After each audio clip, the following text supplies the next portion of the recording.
어제 그 말씀을 전하다가 제가 이렇게 잘못 전달해 준 게 있는데, 그 8장 1절부터 그 세 번째 환상을 보여오는데, 바벨론에 끌려온 지 9년째가 아니라 6년째 되던 해입니다.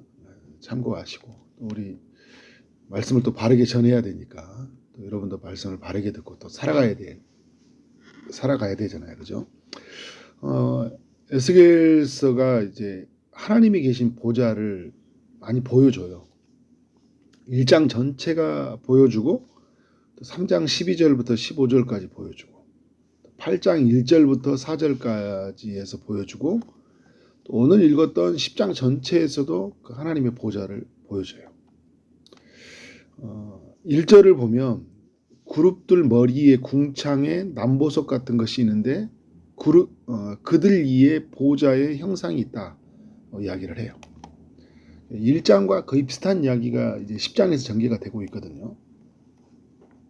하나님은 천사들 위에 있다라는 거예요. 그룹들 머리에라는 표현을 쓰고 있죠. 그룹이라는 건 천사를 의미합니다. 천사 위에서 계시는 주님이에요. 그런데 그 보좌에 계신 주님이 남보석같이 빛나고 있다. 이것을 이제 그 에스겔이 본 거죠. 2절 이하에서 그 보좌에 계신 하나님이 이제 천사에게 이제 명령을 하는데, 어제 이제 나왔던 이제 그 한 존재죠. 가는 베옷을 입은 사람이다 이야기를 해요. 가는 사람이라 이야기할 때 우리 말하는 사람이 아니라 이제 천사를 이야기합니다. 하나님의 뜻을 수행하는 이 천사에게 하나님 부르시는 거죠. 그래서 그룹 밑에 있는 바퀴 사이로 들어가라. 그룹들 아래 보면 바퀴가 있어요. 그 그룹은 이제 내생물이라고 하거든요. 내생물. 오늘도 이제 말씀 내생물이라고 이야기하는데, 그 내생물들 그 아래에는 보면 바퀴가 있어요. 근데 그 바퀴 안에 들어가면 숯불이 있는데, 그 숯불을 두 손에 가득히 움켜가지고 성읍 위에 흩으라. 9장과 연결해 보면 이제 어떻게 예루살렘 성읍에 의해 그 숯불을 흩으라는 거잖아요. 이 숯불이라는 의미는 심판적인 의미를 담고 있어요. 무슨 말입니까, 여러분? 하나님이 예루살렘 성읍들, 유다 성읍들을 어떻게 해요? 심판하시겠다라는 거예요. 가는 베옷을 입은 이 천사를 통해 하나님은 심판하시겠다라는 것을 이제 뜻을 보여주고 있는 거죠. 3절을 보니까 그 사람이 들어갈 때 그룹들은 성전 오른쪽에 서 있었다. 그러니까 심판의 뜻을 수행하는 이 천사가 이제 들어가려고 하는데, 숯불을 가져가기에 들어가려고 하는 거잖아요. 근데 성전이 갑자기 등장을 해요. 이 성전을 등장하는데, 여기서 이제 성전을 보면 이 땅에 세워져 있는 성전이라고 보면 될 것 같아요. 하늘을 보면서 이 땅의 성전을 배워진 것은 뭐냐면, 하나님은 온 우주에 충만하시니까 이것이 같이 보이는 거예요. 하늘의 보좌가 보이고 이 땅에 세워져 있는 성전이 같이 함께 보이는 거죠. 근데 그 그룹들, 이 내생물들이 성전의 그 오른쪽에서 서 있는 거예요. 이 구름이 그 안에 가득하다는 것은 이제 하나님의 임재가, 구름이라는 것은 이제 성경에서 말하는 것은 임재거든요. 임재가 가득한 거죠. 4절에 보니까 여호와의 영광이, 하나님은 이제 하나님의 존재가 그 영광이라는 표현을 쓰고 있잖아요. 그 영광이라 이야기할 때는 하나님의 거룩하심, 하나님의 그 전지전능하심이, 그의 사랑이, 그의 은혜가 어떻게 해요? 그 성전에 가득한 거예요. 근데 이게 어디로 오냐면 그룹이에서 올라와 성전 문지방에 이르렀다. 제가 어제도 9장에서도 문지방에 이르렀다는 거죠. 문지방에 일어났다는 이 표현은 뭐냐면 성소에서 지금 영광이 지금 나가고 있다라는 거예요. 그런데 하나님은 그 가운데 계시니까 어떻게 돼요? 임재가 가득하죠. 그리고 그 가운데는 하나님의 영화로운 그 광채가 가득한 곳이에요. 그러나 지금 이 영광스러움이 어떻게 하고 있어요? 나가고 있는 중이에요. 그래서 이 그룹들의 날개 소리가, 이제 날개가 있는데 그 날개가 그 소리가 들리는데 전능하신 하나님의 그 음성처럼 막 들리는 거예요. 에스겔이. 와, 무슨 소리지? 뭐가 장엄한 소리가 막 나오는 것 같은. 하나님이 이제 6절에서 어떤 연구를 하시냐면 그 가뉨 베옷을 입은 이제 그 천사에게 명령을 합니다. 이제 그룹들 사이에 있는 그 숯불을 가져다가 가져가라 하시면 그가 이제 밖에 들어가서 서니까 그래서 그룹들 사이에 있는 손을 내밀어 그 그룹들 사이에 있는 불을 가지고 그 불을 가뉨 베옷 입은 사람에게 주죠. 그룹들이 네 생물들이. 그래서 이제 이것을 가지고 이 가뉨 베옷을 입은 사람은 심판을 수행하러 나갑니다. 그러면서 8절 이하의 이제 그룹들의 이야기를 우리에게 소개해주고 있는데 이제 천사들의 이야기를 보여주고 있어요. 이 천사들이 그러니까 심판을 수행하는 가뉨 베옷을 입은 천사, 그리고 하나님의 그 보호자를 두르고 있죠. 네 생물들이. 그러니까 네 생물들 위에 하나님이 존재하고 거하시거든요. 그 네 생물들이 있는데 그 네 생물들은 바퀴가 다 달려 있어요. 근데 바퀴는 사방을 향하게 되어 있어요. 동서남북으로 움직여 간다는 거예요. 근데 여러분 여기에서 굉장히 중요한 의미가 있어요. 천사들을 통해 하나님은 사방을 살피신다라는 거예요. 동서남북이 다 하나님의 어떻게 합니까? 하나님의 그 안에, 하나님의 시선 안에 다 있는 거죠. 그러니까 여러분 지금 우리나라로 말한다면 우리나라에 가는 뭐 북쪽으로 가는 북한이나 그죠? 남쪽으로 가는 쪽이나 동쪽으로 가는 나라나 서쪽으로 가는 모든 것이 어떻게 돼요? 하나님은 다 그것을 다 운행하고 계시다라는 것을 보여주고 있습니다. 그래서 여러분 이 보면 11절에 이랬잖아요. 나아갈 때 사방으로 몸을 돌리지 아니한다. 사방으로 갈 수 있는 바퀴인데 돌리지 아니하고 나아가되 몸을 돌리지 아니하고 그 머리 향한 곳으로 나아간다 이야기해요. 22절도 보면 각기 곧게 앞으로 나아간다. 이 머리 향한 곳으로 나아간다는 것은 뭐냐면 그 하나님의 그 뜻을 정한 곳을 향해서 어떻게 돼요? 한 방향으로 나아가는 거예요. 그러니까 이 천사들은 뭐냐면 하나님의 뜻을 수행하는데 굉장히 질서정연해요. 질서정연하게 하나님의 뜻을 완전히 수행하고 있다는 것을 보여주고 있습니다.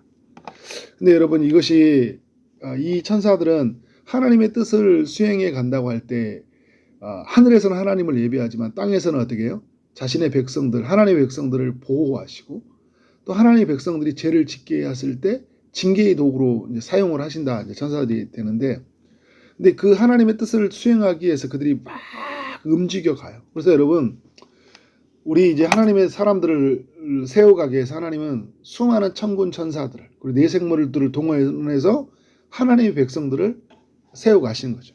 여러분 야곱이 형 에서를 피해서 도망을 갈 때, 그죠? 그 돌베개 베던 그 베델에서 어떻게 하나님이 천사들이 오르락 내리락 하는 모습들을 보죠. 그리고 이제 돌아온 날 또 어떻게 돼요? 형이 무서운데 수많은 그 천사들 군대가 그를 호위하잖아요. 그래서 그 군대 이름을 뭐라고 합니까? 마하나임이라고 하잖아요. 결국은 야곱의 인생 속에서 하나님이 어떻게 해요? 천사를 동원해서 하나님의 일을 하고 계신 거예요. 수행하고 계신 거죠.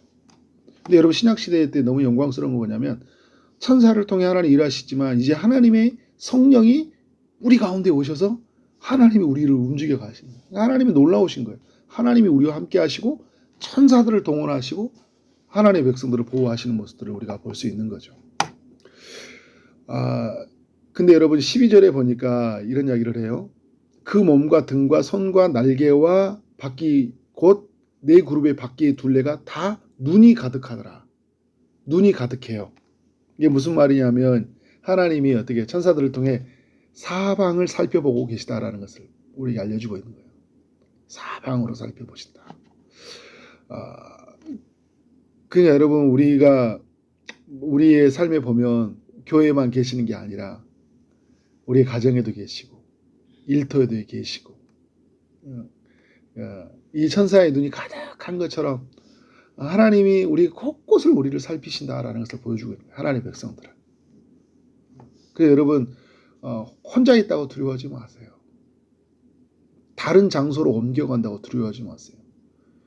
교회는 목사님 교회만 있는 게 좋을 것 같아요. 세상은 전쟁터예요. 아니에요 여러분. 어디든지 다 전쟁터예요. 다 죄가 머물고 있습니다. 근데 중요한 게 뭐예요? 하나님이 우리와 함께 하신다.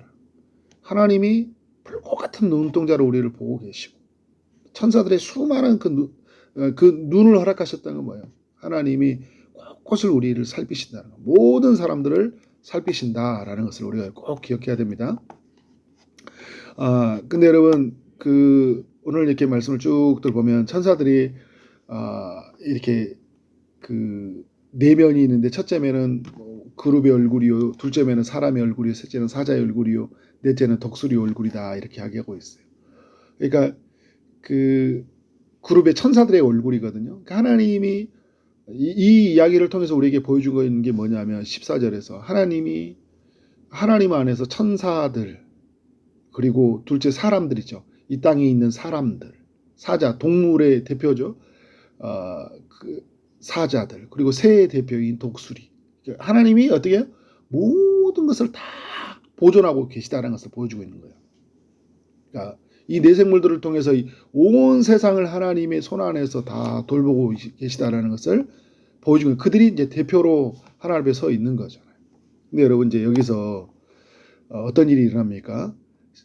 18절에 보니까 여호와의 영광이 성전 문지방을 떠나서 그들 위에 머무르니 이제 하나님의 네 생물들 그 천사들 가운데 천사들을 통해서 이 세상을 움직여 가시는 그 하나님이 이제 성전 문지방에 계셔요.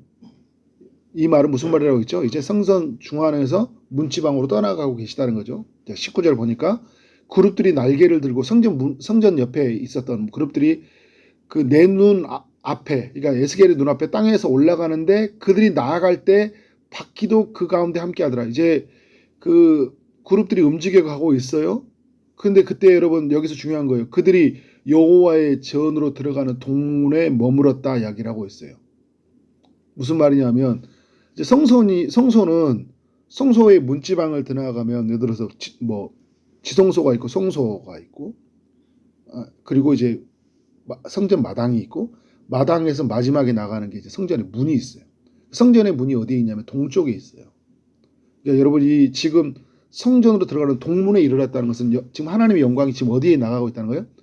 문에 이르렀다는 거예요. 무슨 말이에요? 문 밖을 나가면 이제 이 성전은 어떤 곳이 되는 거예요? 하나님의 영광이 없는 곳이 되는 거예요. 여기까지 왔어요 이제. 이게 굉장히 무서운 말이에요. 영광이 그 위에 덮었더라. 이제 영광이 떠나가는 순간이 맞닥뜨리고 있는 거예요.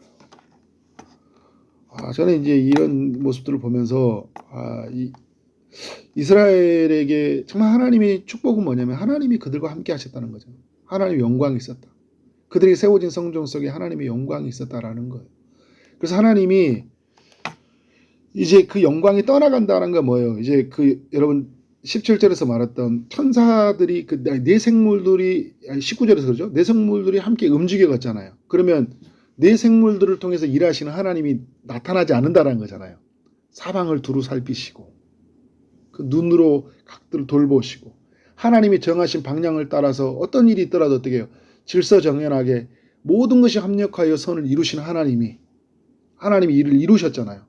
자신의 백성들 가운데서. 근데 그 하나님이 떠난다는 거예요. 그러니까 우리를 이제 이들에게 주시하는 눈도 없고 모든 것에서 합력해서 선을 이루시는 하나님의 일하심도 없는 세상을 어떻게 한다는 거예요? 맞이한다라는 거예요. 모든 걸 동원하셔서 하나님이 일하시거든요. 천사들을 통해 모든 것을 모든 피조 세계를 통치하시는 하나님이 어떻게 한다는 거예요? 떠난다라는 거예요. 그러니까 여러분 큰일 난 거죠. 여러분 제가 야곱 이야기를 했는데 야곱이 여러분 막 천사를 붙들잖아요. 근데 결국은 뭐냐면 하나님이 떠나가면 안 된다라는 거거든요. 하나님이 나와 함께 해주셔야 된다는 거예요. 결국 여러분 우리는 우리의 삶의 희망은 그거예요. 돈 없고 막 몸 아프고 그게 중요하죠 여러분. 내 집 없고 또 여러 가지 얻는 거 중요해요. 근데 하나님이 내 인생 가운데 거하지 않는 만큼 불행이 없는 거예요. 그리고 우리 주변에 있는 사람들 하나님 없이 사는 것이 가장 불행한 거예요. 오늘 근데 어떻게 해요? 지금 예루살렘, 유다 땅에 있는 사람들은 그런 세상을 곧 맞이하게 될 거예요. 11장에 가보면요. 하나님이 이제 예루살렘 성전을 떠나서 예루살렘 성읍까지도 다 빠져나가세요. 우리의 삶에 이제 주시는 교훈이, 그래서 여러분 뭐예요? 우리가 이 보좌에 계신 하나님, 그 영광스러운 하나님, 성전 가운데 충만히 임재하신 하나님을, 우리는 그분을 모시는 것이 우리에게 최고의 기쁨이고, 다른 신을 섬기지 아니하고 오직 하나님만을 예배하고, 그래서 하나님의 뜻을 따라 살아가는 우리들, 그 앞에 서 있는 우리를 수많은 천사를 동원해서 우리를 살피시고 보호하신 그 하나님, 그 하나님 안에서 지어져가는 삶이 되어야 될 줄 믿습니다. 그렇게 살아가는 여러분 되어지기 주님 이름으로 축원합니다. 기도하도록 하겠습니다. 하나님 아버지, 에스겔서 10장의 말씀을 통해 우리 모두에게 교훈해 주셔서 감사합니다. 빛나고 아름다운 보좌에 자정하신 주님, 성전 가운데서 충만한 영광으로 거하시는 주님이 우리 주님임을 믿습니다. 우리가 예수 그리스도로 말미암아 우리를 성전 삼아 주신 주님, 또 우리 안에서 충만히 거하시는 그 영광을 우리가 누리고 살아가도록 인도하여 주옵소서. 우리가 주의 성령을 통하여 우리와 함께 하시고 또 수많은 천군 천사를 동원해서 우리가 하나님의 뜻을 따라 살아갈 수 있도록, 그래서 그 모든 것을 동원하시는 하나님을 우리가 바라보며, 그래서 그 하나님만을 예배하며 살아가는 우리 모두가 될 수 있도록 역사하여 주옵소서. 오늘도 주의 응답을 기다리는 모든 이에게 찾아가시되 일하시되 육체의 아픔 중인 이들에게 치료의 강선을 비춰주시고, 또 취업을 준비하고 결혼을 준비하고 임신을 준비하고 또 여러 기도 제목을 가지고 기도하는 모든 이들에게 응답하여 주옵소서. 오늘 하루의 삶 가운데 주님이 친히 앞서서 일을 행하시고 그 모든 것을 도우실 줄 믿사옵고 예수 그리스도 이름으로 기도를 쌓옵나이다. 아멘.